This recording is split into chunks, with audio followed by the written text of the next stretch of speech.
স্থানীয়দের পাশাপাশি মাছ ধরার এই আয়োজনে সামিল দূর দূরান্তের মাছ শিকারীরাও।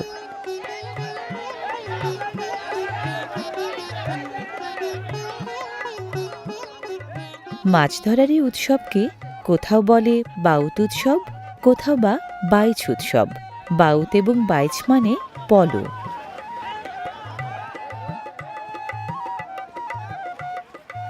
প্রতি শীতে মাছ শিকারের আনন্দ আর সম্প্রীতির সুখ বিলায় ঐতিহ্যবাহী এই উৎসব।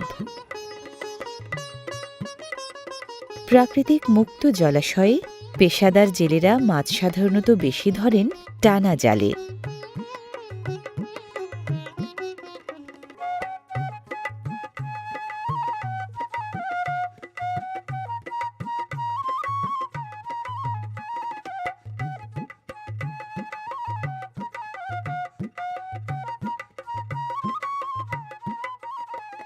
পানির স্রোত কম, কিন্তু গভীরতা মোটামুটি এমন জায়গায় মাছ বেশি ধরা হয় ঐতিহ্যবাহী ধর্মজালে।